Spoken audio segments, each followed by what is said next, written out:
Shalom Bapak Ibu dan saudara-saudari kami yang terkasih. Selamat bertemu kembali di dalam kasih Tuhan Yesus Kristus.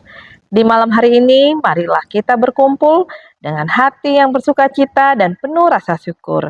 Karena kita dipanggil untuk hidup dalam kasih Kristus yang tak terbatas. Kasih yang membebaskan kita dari belenggu dosa dan membawa kita ke dalam terangnya yang ajaib. Malam ini kita diingatkan kembali untuk tidak hanya menerima kasih tersebut, tetapi juga kita membagikannya kepada sesama kita sebagaimana Kristus telah mengasihi kita. Tema kita malam ini hidup di dalam kasih Kristus yang dipimpin oleh Bapak Pendeta Alfi Ade Riyandi Sitorus MTH. Dalam kebersamaan kita, marilah kita membuka hati kita untuk lebih dalam lagi meresapi dan menghayati kasih Kristus yang mengubah kehidupan kita. Biarlah kasih itu mengalir dalam setiap kata, tindakan, dan pemikiran kita sehingga kita menjadi saksi-saksi cinta tanpa syarat dari Tuhan Allah di tengah-tengah dunia. Untuk itu Bapak Ibu dan saudara-saudari kami, kita mulai ibadah kita berdoa. Bapa kami yang di sorga, yang penuh kasih, kembali kami datang kepadamu dengan hati yang penuh rasa syukur atas kasih dan anugerah-Mu yang tak pernah berakhir. Bapa, pada hari ini kami khususnya mengangkat hamba-Mu Pendeta Alfi Ade Riyandi yang telah Engkau pilih untuk memimpin kami dalam ibadah dan menyampaikan firman-Mu. Kami berdoa agar Engkau memberinya kekuatan, kebijaksanaan, dan pengurapan dari Roh Kudus. Biarlah setiap kata yang keluar dari mulutnya menjadi penerang bagi jalan kami dan makanan bagi jiwa kami. Lindungilah beliau dari segala godaan dan kelemahan, sehingga melalui pelayanannya nama-Mu semakin dimuliakan. Kami juga memohon agar Engkau membuka hati dan pikiran kami untuk menerima firman dengan sikap kerendahan hati. Biarkan firman yang disampaikan hari ini menjadi benih yang jatuh di tanah yang subur, berbuah banyak dalam perjalanan iman kami. Bantu kami untuk tidak hanya menjadi pendengar saja, tetapi juga pelaku firman dalam kehidupan sehari-hari. Terima kasih Bapa karena Engkau telah mendengarkan doa kami. Kami menyerahkan ibadah ini di dalam tangan-Mu yang penuh kasih. Biarkan segala sesuatu yang kami lakukan hari ini membawa kemuliaan bagi nama-Mu. Kami berdoa dan meminta dalam nama Yesus Kristus, Sang Juru Selamat kami. Amin.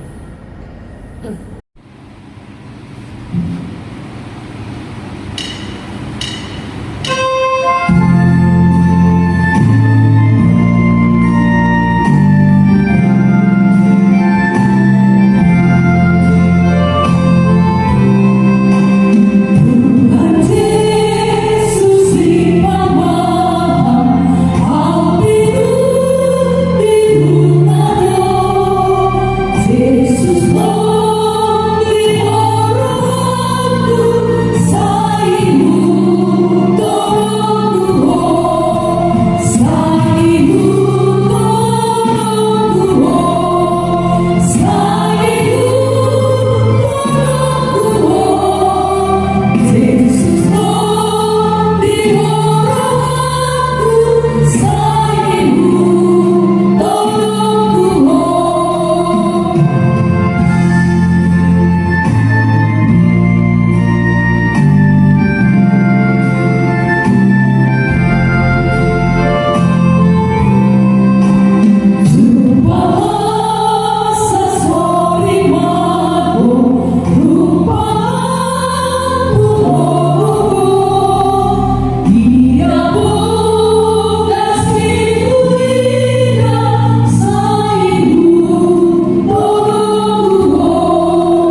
Bapak, Ibu, dan saudara-saudari kami, tidak lupa kami mengingatkan untuk tetap mengikuti ibadah kami, ibadah pelayanan kami setiap hari Selasa dan Kamis pukul 19 waktu Indonesia bagian Barat. Dan juga jangan lupa untuk mensubscribe channel YouTube Sylvia Margaret Huta Barat dan boleh membagikan setiap ibadah dan pelayanan kami kepada saudara-saudari kita yang lainnya. Dengan penuh antusias dan hati yang terbuka, marilah kita mendengarkan renungan firman Tuhan yang disampaikan oleh Bapak Pendeta Alfi Aderiandi Sitorus MTH. Beliau saat ini memimpin jemaat di HKBP Immanuel Patumbak Medan dengan nats khotbah kita dari Filipi 2 ayat 1 sampai 4. Semoga Roh Kudus bekerja di dalam hati kita dan kita diperbarui dan dikuatkan oleh kasih Kristus yang tak terbatas. Sebelum mendengarkan firman Tuhan yang saya sampaikan pada saat ini, saya mengajak kita untuk bersatu di dalam doa. Anugerah dan damai sejahtera daripada Allah Bapa dan dari anaknya Tuhan Yesus Kristus kiranya menyertai kamu sekalian. Amin. Shalom bagi kita semua, Bapak, Ibu, saudara-saudari yang terkasih, dalam nama Tuhan Yesus Kristus. Saya akan menyampaikan firman Tuhan pada saat ini, di mana tertulis di dalam Filipi pasal yang kedua, ayat 1 sampai ayat 4. Saya akan membacakannya bagi kita semua. Demikianlah firman Tuhan. Jadi, karena dalam Kristus ada nasihat, ada penghiburan kasih, ada persekutuan roh, ada kasih mesra, dan belas kasihan. Karena itu, sempurnakanlah sukacita dengan ini. Hendaklah kamu sehati sepikir dalam satu kasih, satu jiwa, satu tujuan, dengan tidak mencari kepentingan sendiri atau puji-pujian yang sia-sia. Sebaliknya, hendaklah dengan rendah hati yang seorang menganggap yang lain lebih utama daripada dirinya sendiri.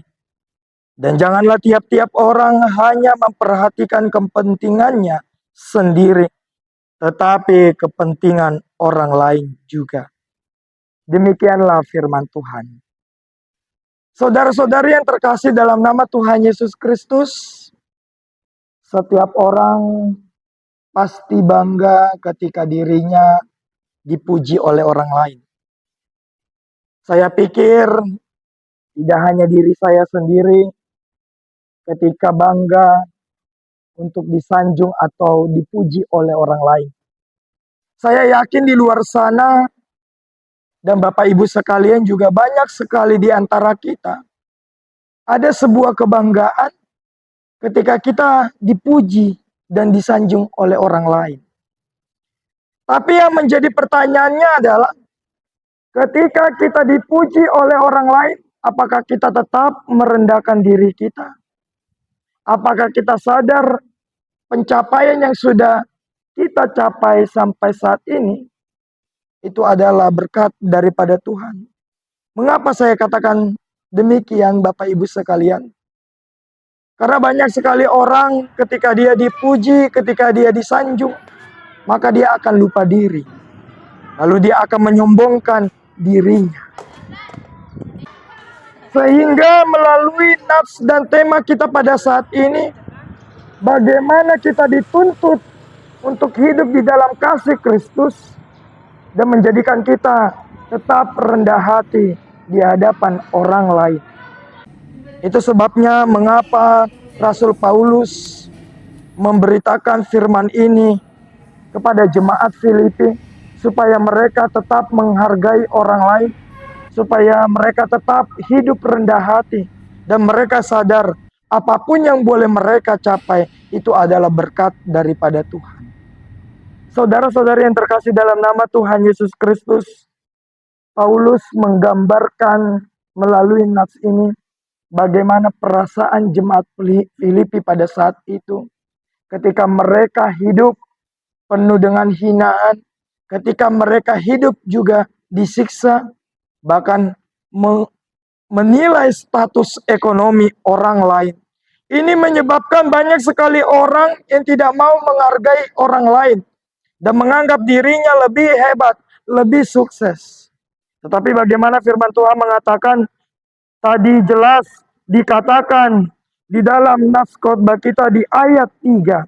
Sebaliknya hendaklah dengan rendah hati yang seorang menganggap yang lain lebih utama daripada dirinya sendiri. Lukas 14 ayat 11 mengatakan, barang siapa yang merendahkan dirinya, maka dia ditinggikan oleh Tuhan. Lalu sebaliknya, barang siapa yang meninggikan hatinya atau dirinya, maka dia akan direndahkan oleh Tuhan. Itu sebabnya mengapa kita tidak boleh sombong. Jika kita ingin hidup dalam kasih, kita harus menganggap orang lain itu juga harus terima pendapatnya. Kita juga harus menganggap dia sama dengan kita. Tidak ada kasih Kristus itu pilih kasih. Kasih Kristus itu tidak memandang status sosial. Kasih Kristus itu tidak pernah memandang status ekonomi, bahkan pendidikan dan lain sebagainya. Dan ini tujuannya daripada Rasul Paulus, ingin menghibur dan menyampaikan firman Tuhan kepada jemaat Filipi supaya mereka saling menghargai. Bapak Ibu sekalian yang terkasih dalam nama Tuhan Yesus Kristus, banyak sekali orang yang tidak sadar bagaimana ketika dia sudah derajatnya, pencapaiannya, pekerjaannya sudah di atas, dia lupa untuk merendahkan dirinya. Dan inilah yang menimbulkan sebuah perselisihan. Ada orang ketika dia sudah mencapai kesuksesannya, dia menganggap dirinya harus hebat daripada orang lain. Contohnya, dia tidak senang melihat kesuksesan orang lain. Ketika dia melihat temannya membeli sepeda motor yang baru, dia tidak mau kalah. Dan dia harus membeli 2 unit sepeda motor. Karena dia menganggap dia itu harus lebih hebat. Dia tidak mau merendahkan dirinya di hadapan orang lain. Derajatnya dia harus lebih tinggi.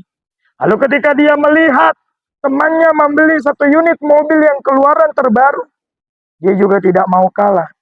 Dia juga harus membeli 2 unit mobil. Dan ketika dia melihat rumah temannya direnovasi menjadi 2 lantai, dia juga tidak mau, derajat dia harus lebih tinggi. Dia harus merenovasi sampai 4 lantai. Ujungnya Bapak Ibu sekalian tahu, ketika temannya ini menderita penyakit rendah darah, maka dia juga tetap tidak mau kalah. Ketika dia tahu temannya darah rendah, dia juga tidak mau kalah. Saya harus darah tinggi. Nah, ini menyebabkan dalam segala suatu aspek dia harus kelihatan lebih tinggi daripada orang lain. Dan ini menyebabkan dan ciri-ciri daripada orang yang selalu menganggap dirinya harus lebih tinggi derajatnya. Dan kelasnya harus lebih tinggi daripada orang lain. Bapak Ibu sekalian yang terkasih, dalam nama Tuhan Yesus Kristus, firman Tuhan mengajar ke kita bagaimana kita merendahkan hati kita terhadap orang lain. Mengapa Paulus mengajarkan ini kepada jemaat yang ada di Filipi dan juga kepada kita yang menonton YouTube channel pada saat ini? Itu sebabnya Paulus ingin mengutarakan bagaimana setiap orang itu mensyukuri berkat daripada Tuhan. Jangan pernah sombong. Hidup dalam kasih itu harus menghargai derajat orang lain.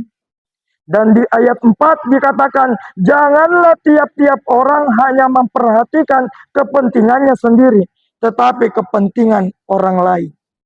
Oleh karena itu saudara-saudari yang terkasih, dalam nama Tuhan Yesus Kristus, jika kita ingat hukum pertama dan terutama, itu mengatakan bahwasanya kasihinilah Allahmu dengan segenap hatimu, dengan segenap jiwamu, dan dengan segenap akal budimu. Lalu hukum yang kedua mengatakan, kasihilah sesamamu manusia seperti dirimu sendiri. Ini mengajarkan kita hukum kasih yang daripada Allah bersifat universal. Tuhan tidak pernah memberikan kasih-Nya itu pilih-pilih. Saya jadi ingat lagu anak-anak ketika saya di sekolah minggu atau di gereja pada usia sekolah dasar. Lalu guru sekolah minggu saya, guru rohani saya mengajarkan tentang lagu kasih. Kasih itu terdiri dari 5 huruf, tetapi tidak mudah untuk melakukannya. Mungkin kita mudah untuk mengatakan kata kasih yang terdiri dari 5 huruf K-A-H, S, I, dan huruf H. 5 huruf saja kita mengatakan kata kasih itu sangat mudah. Tetapi tidak semua orang bisa melakukannya. Mengapa semua orang tidak mudah untuk melakukan kasih? Karena ada sifat egois di dalam dirinya. Dia hanya memikirkan dirinya sendiri. Dia tidak mau memikirkan kepentingan orang lain.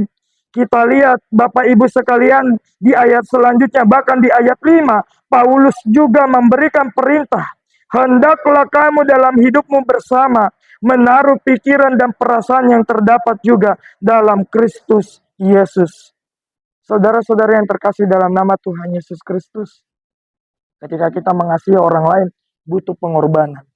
Kita lihat pengorbanan Yesus di kayu salib. Dia rela berkorban untuk disiksa.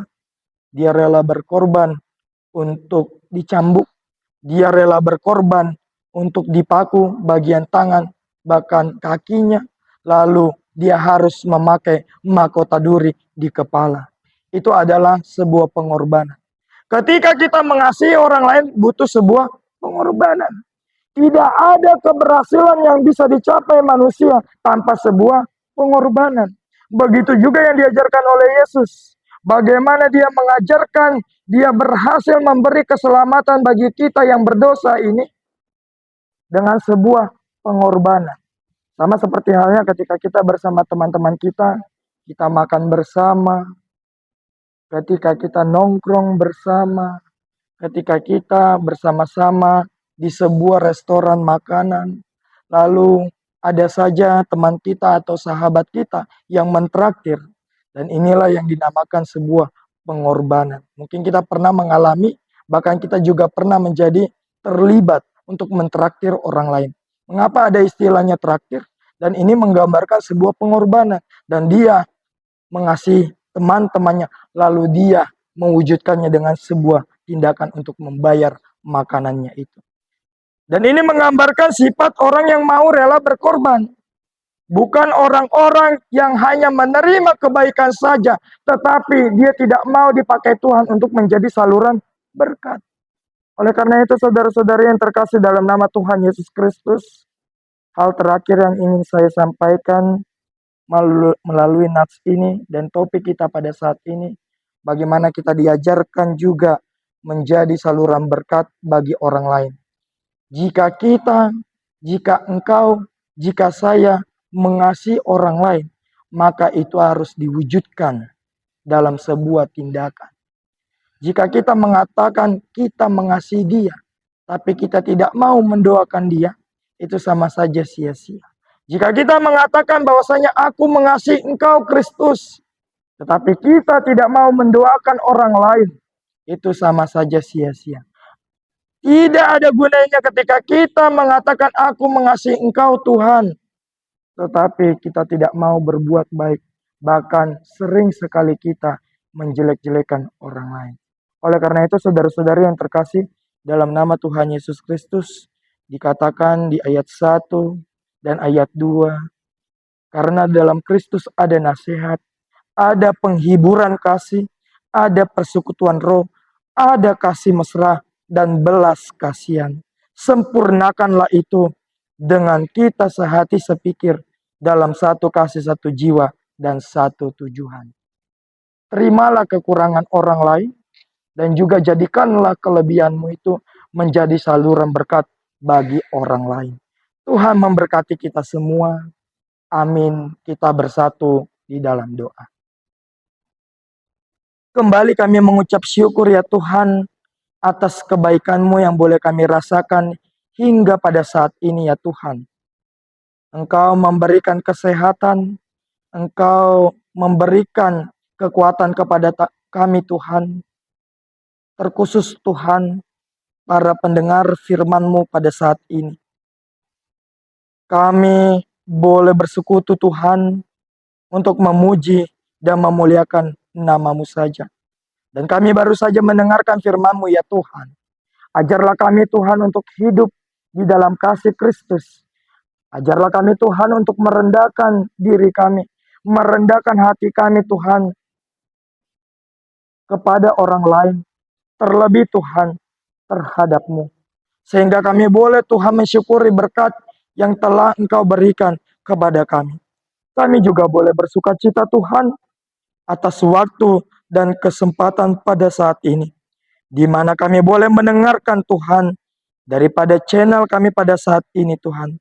Berkatilah Tuhan, yaitu Sylvia Margaret Huta Barat YouTube channel mereka dan juga kru yang boleh terlibat Tuhan di dalam penyampaian firman Tuhan saat ini. Kami yakin dan percaya Tuhan, Engkau yang memakai beliau menjadi saluran berkat. Engkau yang memakai Tuhan YouTube channel kami ini Tuhan untuk menjadi pekabar Injil. Dan kami menyebarkan kebaikan Tuhan di tengah-tengah umat-Mu, di tengah-tengah jemaat-Mu, terlebih Tuhan di tengah-tengah keluarga kami masing-masing. Berkatilah keluarganya Tuhan. Berkatilah juga Tuhan keluarga kami dimanapun berada. Anak-anak kami Tuhan, orang tua kami dimanapun berada. Engkaulah yang selalu menyertainya Tuhan. Dan kami berharap Tuhan, semakin banyak orang-orang yang mendengarkan firman-Mu Tuhan, melalui YouTube channel kami ini Tuhan. Dan kami yakin dan percaya Tuhan, Engkau yang memakai kami Tuhan, sebagai saluran berkat-Mu. Berkatilah Tuhan, anak-anak percaya. Engkau berkati anak-anak Tuhan Tuhan. Ya Tuhan, semakin melimpah dan mengumandangkan nama-Mu saja. Engkau pakai mereka Tuhan di tengah-tengah bangsa ini sebagai pemimpin-pemimpin kelak.